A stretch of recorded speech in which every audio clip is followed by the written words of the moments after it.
Ladies and gentlemen, please take your seats. You know, full disclosure out there, boys and girls, it feels like that time in our relationship when I can share something. I've never actually inhaled, but I'm starting to think, maybe it's time maybe I should have, especially after this documentary. But if you're within the sound of my voice, that must mean you're in the seats with once more. As always, my name is Dave Voigt, and I'm the host of this podcast where we sit down with a wide-ranging variety of industry professionals and pick their brain about current projects, state of the industry, how they got started, and so very much more in a light and conversational fashion, because that's how we like to do things. And if you like how we do things, please don't hesitate to follow the podcast. You're halfway there. You're listening to us right now. But you can find us wherever you get your podcasts. Apple, Spotify, Amazon, Google. It's all good, and you can find every single one of our episodes archived over at our YouTube channel. Plus, we'd really appreciate it if you'd follow us on social media. You can do that at Facebook, Twitter, and Instagram, at either at In the Seats or at It's Podcast One for all sorts of updates. And finally, and I do dare say most importantly, please give us a visit over at In the Seats, businesswomen.ca, for all the latest and greatest reviews, news from the world of television, film festivals, video on demand, anything we can think of, because really we love talking about the moving image, and we love it when you read about it. So please come on by. We got more Hot Docs coverage for you on this episode, and we've got a good one. We got an interesting one, something that's I've always found kind of fascinating. It's about ladybuds. The film is called Ladybuds, I should say, and it's about sort of the decriminalized use of cannabis in California when the state starts to begin issuing licenses, and entrepreneurs try to take advantage of a newly legitimized market, when in the past it was maybe not quite so legit. And this film from filmmaker Chris Russo is really fascinating, as it follows 6 different women who are both new to the game and have been around for a while, as they try to go legit. And it really does sort of shine a really interesting light on sort of the art of growing cannabis and the sort of the distinct culture that's in there. And it's more about getting high. Like everyone in this sort of circle really does view it as medicine, and they're not wrong. It's a really interesting story to see all these different people try to start up their own dispensaries and business, and we also see how the corporate side of it grows as well, and kind of pushes back on them, and really tries to push down sort of the artisanal element of it all, which I think is special. Because, I mean, well, I've said, I'll admit, I've never partaken, as it were. I'm a big craft beer fan myself, and this really does feel along a very similar line. And we talked with Chris about that, and just the importance of highlighting how this, on these female stories, and just sort of the unique struggles that they go through. And it's a fascinating film, and we can see it shows how greed kind of pushes out something very natural and very honest and very, very good for all of us. And it's one of those, I think it's an important film to see, just, depending on if you have any sort of predetermined stigma about cannabis use, but also just to see a story of a diverse group of women trying to sort of make their mark in the world, which tends to get pushed down a little too easily out there in corporate America, and in the world in general. And I loved watching this film, and we had a great talk with Chris, which I certainly hope you enjoyed, because I know that I did. But I mean, first off, just congratulations on the film. I mean, I absolutely got a kick out of it, and I mean, I will admit, as someone who has never quote unquote inhaled, I was a bit oblivious to this world. Interesting. But in watching it felt like I can equate it to something that I'm passionate. It almost felt like craft brewing. Like it almost felt like a bit of a similar parallel. And I mean, I'm kind of curious. Like, can you walk me through sort of the inspiration for you to tell the story? Because I was so struck by sort of the artistry and the passion that these people have for the growing? Yeah, that's a really interesting question, especially coming from someone, who may not be into cannabis. Well, when cannabis was legalization was on the horizon in California, I'm in California. In 2016, I started to do some research, and there were a lot of articles. It was in the media a ton, and there was a lot of women in the space. And I was really curious about that because it was like, it felt unprecedented from any other market. I had read a statistic that said 36% of leadership roles in the cannabis industry were women. And so that really sparked my curiosity to dig deeper and try to understand why women were drawn to the space. And, I interviewed over 100 women, and what I soon came to realize was that they were the backbone of the industry here, as medicine makers, as farmers, as entrepreneurs, as healers. And that's sort of started my path on formulating what the documentary could be. I had never, cannabis in the media, the stereotypes are it's a very like bro culture. Of course, yeah. So I was very surprised, pleasantly surprised, to see women so passionate about this new market. And so that's how it all started. And then I started to get I started to get invited to farms in Northern California, and I'd never been to a cannabis farm. So again, I started to meet a lot of the insiders in the community that had been hiding in the shadows for decades, cultivating this plant. And I soon, came up with the idea that we would be filming the 1 year leading up to cannabis legalization in California to see how all these people would come out of the shadows and prepare for this moment, and then film the 1 year following while they're in the market and how their businesses are doing. Right. And I had no idea it was going to be so dramatic and challenging, and that's kind of how the story was shaped. It's a personal look at these women's lives and the struggles they have to enter the market, but it's also, looks at the regulations and the structure set up by legislators that makes it really difficult for people. No, for sure. Yeah. And I mean, was everyone sort of on board with you coming along with a camera? Because I mean, stranger with a camera almost screams narc to me. No, everybody was not on board. It took a lot of hanging out with them to gain the trust. I mean, I don't think I look intimidating, but yes, the camera in their lives now, when they're so used to not being on social media or not being out in their community about cannabis growers or advocates and activists for cannabis. So it did take getting to know everybody, and then it was word of mouth, and people would be like, oh, you should talk to this person, because I was really focused on finding women in a space. And as a woman, they had that comfort level. But yeah, no, it took a lot of trips up north and passing some joints around for me to really get accepted into the community. I was so struck by sort of the artisanal nature of the business. And I mean, I'm kind of curious, the more you sort of got in and was sort of experiencing not just sort of the grander journey of the road to legalization and then being in business, but just sort of seeing the day-to-day operations of it all. I'm kind of curious, is there anything about it all that kind of surprised you or maybe took you back a little bit? Well, there is a true artistry to this, and that's the difference between making a film about small craft farmers versus the big business corporations that are more like factories. So these people, it's not just the cultivators. It's not just a science. There's a lot of passion. There's years of experience, and in different climates in Northern California where the plant grows, and there's a lot of heart.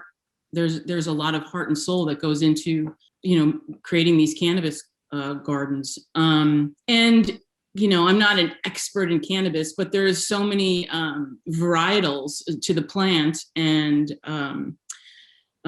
people call them strains. So, there is a fine artistry to growing, cannabis that has different aromas, tastes, feelings. So yeah, people take it really seriously, and it was fascinating to me to visit different farms and see different techniques, that they use with the soil, their whole approach to farming. Every farm is different and actually really beautiful. So to your point of comparing it to craft beers, it very much is very similar, or even wines in Napa and Sonoma. It's often compared to wine country. Why do you think, is it just, do you think it purely comes from the stigma? Because, in watching the film, obviously you expect some of the bureaucratic roadblocks, but I don't expect to see so many of the bureaucratic roadblocks that I think sort of the film really does highlight pretty well. I'm kind of curious, like, was there anything sort of on that end of the aisle that kind of took you aback a little bit?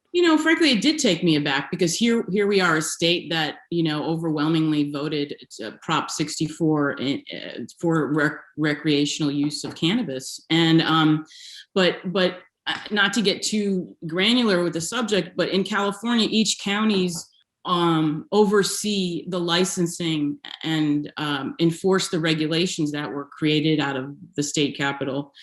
And there's actually still a lot of fear around cannabis and, a prohibitionist mentality that came through in the making of the regulations. So I think that it really is a stigma that's hard to shake, because ultimately cannabis is not legal in the United States. It's regulated, but it's not federally legal. So each state deals with it differently, but there's definitely a holdover of of a punitive mentality, because just a few years ago, many of these cultivators obviously were cultivating illegally, and so now that they've gone legal, they're looked at, that they want to enter the legal market, but some view them potentially still as criminals. So it's a very complicated and interesting dynamic, and I hope that the film will shed some light on this so that people see how complicated it is, because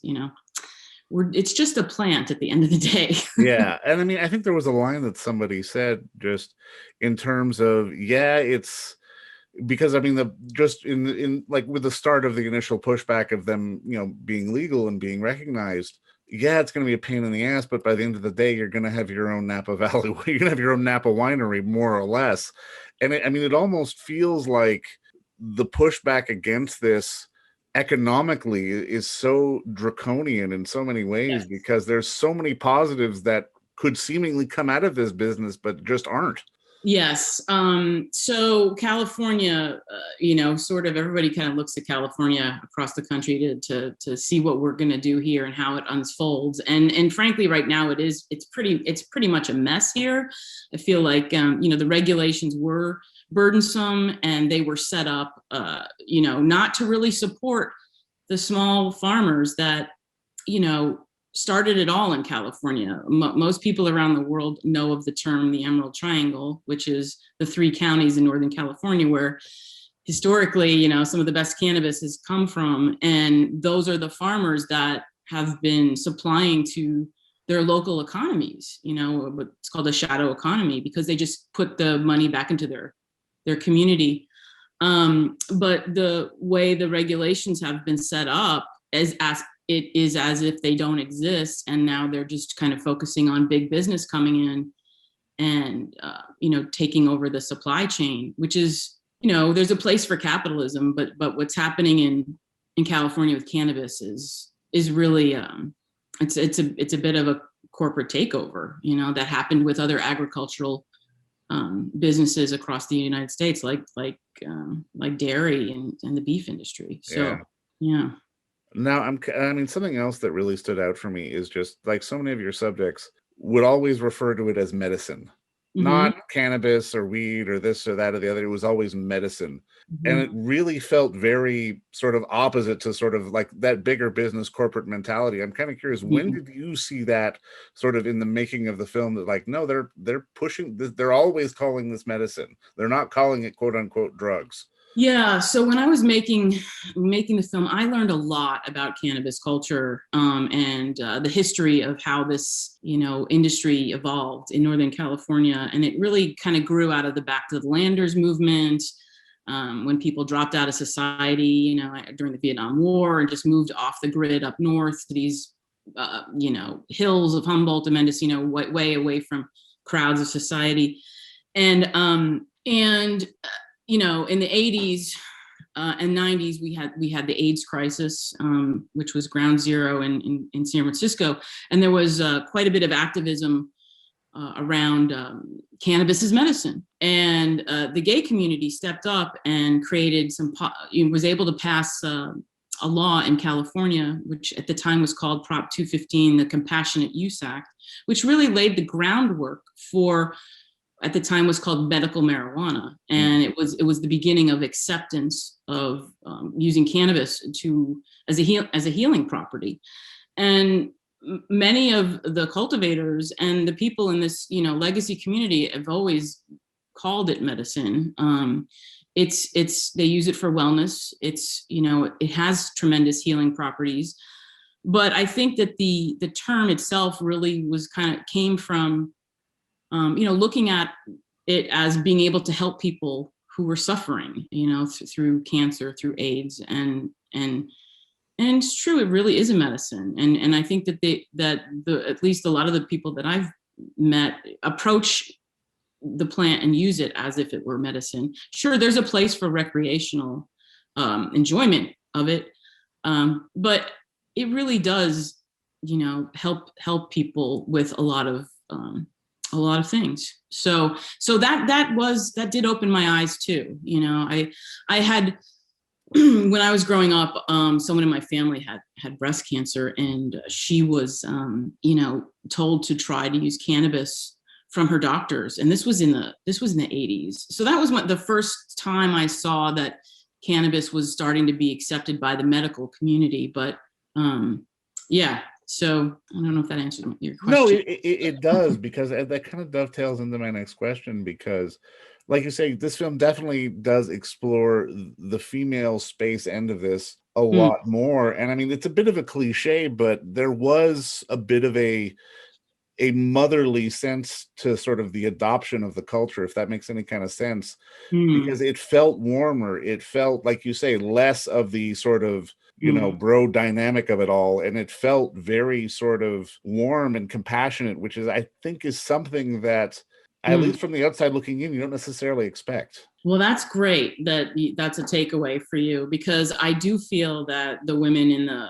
space have been overlooked. And what I can deduce from just being in this community for now 4 years, is that women make a lot of the decisions about wellness for their family, and they do view it as medicine, and they do make a lot of the decisions of the household, and they are really great in the gardens, and they are taking care of the people on the farm, from cooking in the kitchen to helping in the gardens. And women have a different approach. It's always more for wellness.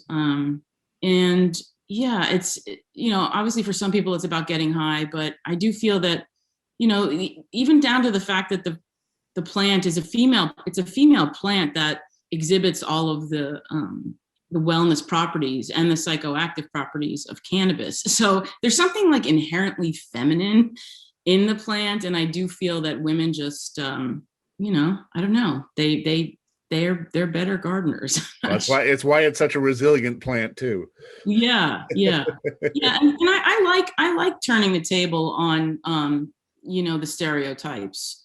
Women are strong businesswomen. They're strong business people too, and they're really pushing cannabis for many positive things in the culture, and they're making great changes, and they're involved with policy, they're involved with activism, so I think it's important to shine the light on women and their stories in the space, because like you said, it's kind of unexpected, and they're very much a part of the community.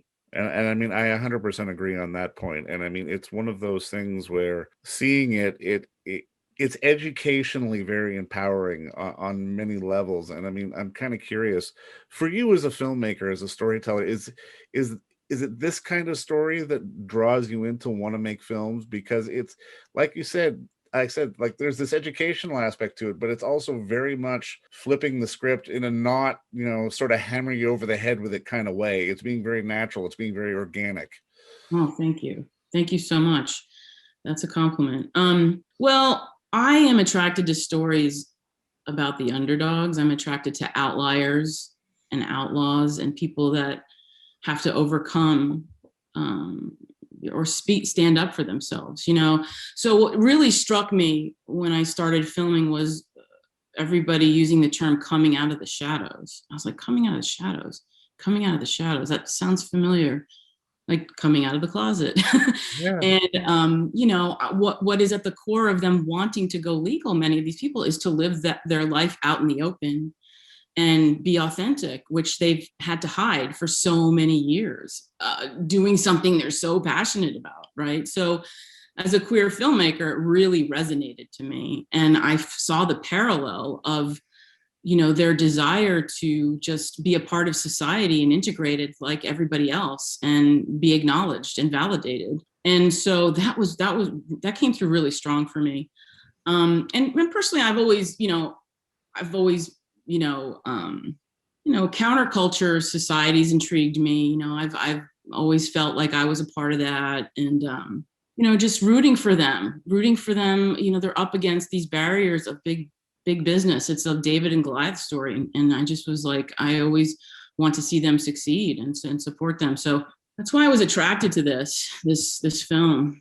no, and I mean, you're right. I mean, when culture and counterculture do start to intersect, I mean, it makes for these really dynamic and interesting stories that sort of happen on so many levels that go beyond the obvious, that make Mhm. it sort of a lot more interesting for people to sort of take in and sort of absorb, because this is less of like, well, there are politics and policy issues behind it really feels more of a just humanistic and more natural story to sort of get this, information out there. Well, thank you. Well, I mean, I did want to focus on the personal. I'm very interested in more of the personal storytelling. None of us really knew where this was going. I was discovering the story and discovering, frankly, how I was approaching the craft of documentary filmmaking, and I was so drawn to the personal side of the storytelling and hearing, there's, what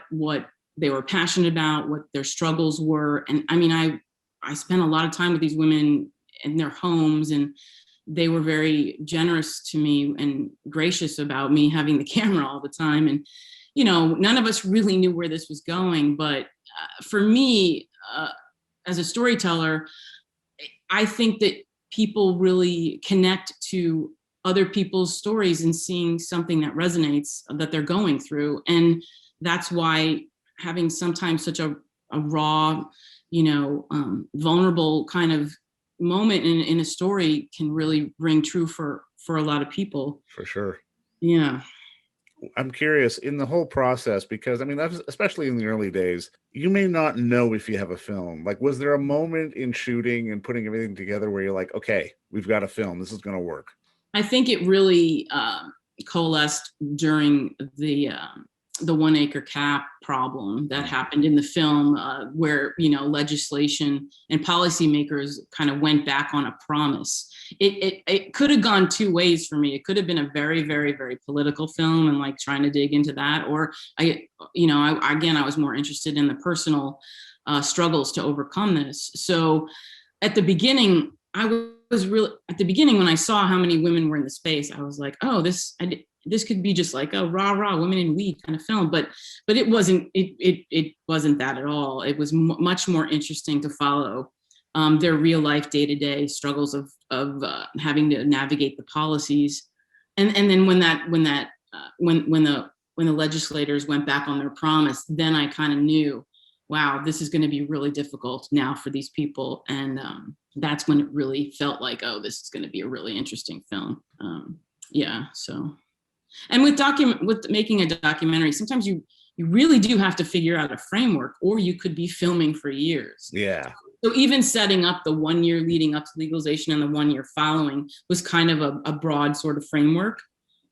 And as you can see, a lot happened in those 2 years. So For sure. yeah. I'm curious, have you had feedback from some of your subjects? Because I mean, it's really sort of an interesting portrait. I mean, of not just, the plant and the herb and the culture around it, but just sort of Mhm. independent women in a business space trying to sort of carve out their niche, and how difficult it can be, not just for women, but for anybody really. Yeah, I think at the heart, all of these women are entrepreneurs. Even Felicia, that's an activist fighting for change in Los Angeles. She's independently driven, and I think that it's exciting to see women who are independently driven on screen, and it can be inspiring to other women.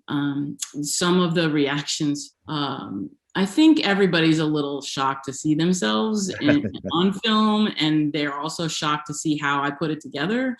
But they were always in the know of what their main storyline was going to be. I think some of the reactions were that it was just really personal and hard to watch. Like, for example, their family on screen sort of having such trouble, or, having so many obstacles for the other business women that they broke down with me several times. But I think at the end of the day, they all really believe this is a story that needs to be told, and are accepting of and happy about how it was put together. I'm gonna hope for that. Oh, I know, and I mean, I wholeheartedly agree, because while the film definitely gives us enough context around sort of the culture and the sort of issues as it sort of works its way into the mainstream, it was much more interesting to see the stories of these women and how they're interacting inside this world and trying to, like I said before, like carve out their own niche. And I think it's a fantastic film. And I just want to say thank you again for the time today. This was a delight, and congratulations on the film. Thank you so much, David, for having me on and for spending the time to watch the film. And I appreciate the opportunity. No problem at all. Thanks again. All right. Have a great day. Thank you. And don't forget to visit our friends over at Bay Street Video for all your DVD, Blu-ray rental, or purchasing needs this summer, as they are still open for curbside and some mailing delivery as well. Over at 1172 Bay Street, Toronto, Ontario, Canada, you can give them a call at 416-964-9088. That's 416-964-9088. Or send them an email at baystreetvideoto@gmail.com for any of your DVD and Blu-ray needs.